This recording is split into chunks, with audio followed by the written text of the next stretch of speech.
कक्षा 10 विषय हिंदी क्षितिज भाग सेकंड पाठ 7 छाया मत छूना के प्रश्नोत्तर। लेखक हैं गिरिजा कुमार माथुर। कवि परिचय। गिरिजा कुमार माथुर। इनका जन्म सन 1918 में गुना मध्य प्रदेश में हुआ था। इन्होंने प्रारंभिक शिक्षा झांसी उत्तर प्रदेश में ग्रहण करने के बाद MA अंग्रेजी व LLB की उपाधि लखनऊ में अर्जित की। शुरू में कुछ समय वकालत किया तथा बाद में दूरदर्शन और आकाशवाणी में कार्यरत हुए। इनकी मृत्यु 1994 में हुई। काव्य संग्रह नाश और निर्माण, धूप के धान, शीला पंख चमकीले, भीतरी नदी की यात्रा। नाटक है जन्म कैद और आलोचनाएं लिखी हैं नई कविता, सीमाएं और संभावनाएं। प्रश्न नंबर 1। कवि ने कठिन यथार्थ के पूजन की बात क्यों कही है? उत्तर। कवि ने कठिन यथार्थ के पूजन की बात इसलिए कही है क्योंकि यही सत्य है। भूली बिछी यादें या भविष्य के सपने मनुष्य को दुखी ही करते हैं, किसी मंजिल तक नहीं ले जाते। मनुष्य को आखिर में वास्तविक सच का सामना करना ही पड़ता है, इसलिए उसे पूजन यानी ग्रहण करना चाहिए। इसमें बताया गया है कि पीछे की बातों को याद करके मनुष्य दुखी होता है, आखिरकार उसको सुख नहीं मिलता, ना मंजिल तक ले जाता। तो पीछे की बातों को भूल जाना चाहिए और यथार्थ में ही जीना चाहिए।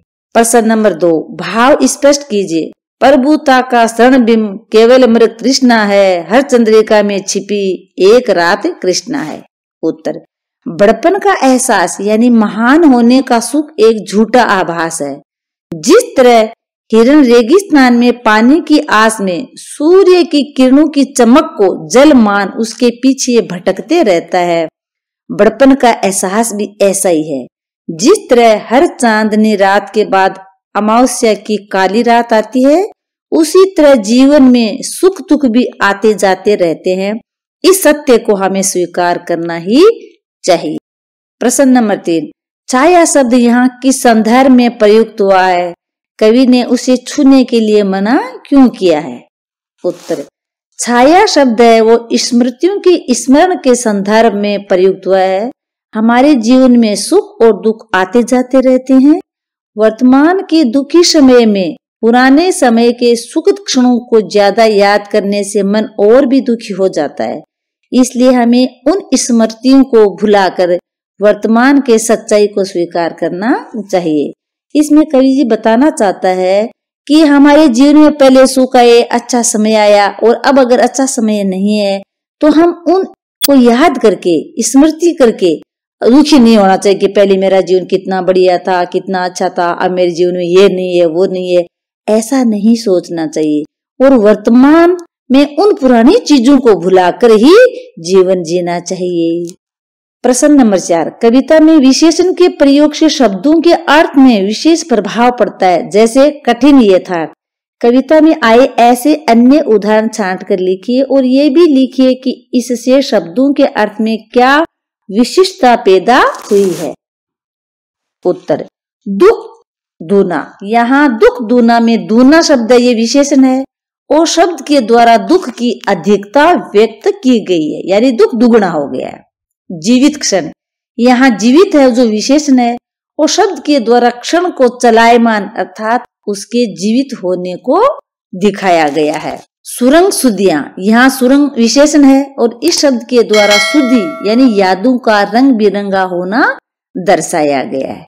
एक रात कृष्णा। यहाँ एक कृष्णा शब्द विशेषण है और शब्द द्वारा रात की कालिमा अर्थात अंधकार को दर्शाया गया है।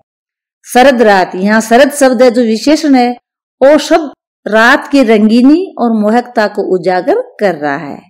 रस बसंत। यहाँ रस विशेषण है और शब्द बसंत को और अधिक रसीला, मनमोहक और मधुर बना रहा है। तो ऐसे इन विशेषणों से इनकी विशेषता प्रकट हुई है। प्रश्न नंबर 5। मृग तृष्णा किसे कहते हैं? कविता में इसका प्रयोग किस अर्थ में हुआ है? उत्तर। गर्मी की चिलचिलाती धूप में रेगिस्तान में दूर सूर्य की किरणों द्वारा उत्पन्न चमक से पानी होने का एहसास, परंतु वहां पर कुछ नहीं होता, इस भ्रम की स्थिति को मृग तृष्णा कहा जाता है। इसका प्रयोग कविता में बड़पन के एहसास के अर्थ में हुआ है। यानी रेगिस्तान में जब तेज धूप पड़ती है तो आपने भी कभी देखा होगा कि सड़क पर यूं लगता है कि जैसे वहां पर पानी है, और हिरण उसको देख करके उस पानी को पीने के आस में भागता दौड़ता रहता है, और जब वहां आगे सड़क पर पहुंचता है तो वो पानी और आगे दूर दिखाई देने लगता है। ऐसे भागते भागते वो अंत में मर जाता है, लेकिन उसको पानी नहीं मिलता। इसी को मृग तृष्णा कहते हैं, और कविता में इसका प्रयोग बड़पन के अर्थ में हुआ है। प्रश्न नंबर 6, बीती ताही बिसार दे आगे की सुध ले, ये भाव कविता की किस पंक्ति में झलकता है?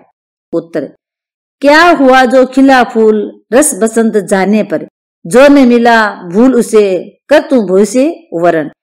ये जो पंक्ति है इसमें बीती ताई बिसार दे और आगे की सुध ले का भाव झलकता है, और इसका अर्थ है कि जो जीवन में बीत गया उसको बिसार दे यानी भूल दो, और आगे की सुध ले, आगे के बारे में सोचो कि क्या करना है। प्रश्न नंबर 7, कविता में व्यक्त दुख के कारणों को स्पष्ट कीजिए। उत्तर, छाया मत छूना कविता में कवि ने मानव की कामनाओं लालसाओं के पीछे भागने की प्रवृत्ति को दुखदायी माना है, क्योंकि इसमें अतृप्ति के सिवा कुछ नहीं मिलता। हम विगत स्मृतियों के सहारे नहीं जी सकते, हमें वर्तमान में जीना है। उन्हें छूकर याद करने से मन में दुख बढ़ जाता है। द्विधाग्रस्त मन स्थिति व समयानुकूल आचरण न करने से भी जीवन में दुख आ सकता है। व्यक्ति प्रभुता या बड़पन में उलझकर स्वयं को दुखी करता है। तो कवि कहते हैं कि जब मनुष्य कामना वासनाओं के पीछे भागता रहता है और इस प्रवृत्ति को दुखदायी माना है, क्यों इससे उसके जीवन में कुछ सफलता हासिल होने वाली नहीं है, और जब ये सारी चीजें उसको वर्तमान में नहीं मिलती तो पुराने समय को याद करके उसको बहुत ही दुख होता है कि मुझे पहले ये मिला था, वो मिला था, अब ये नहीं मिल रहा।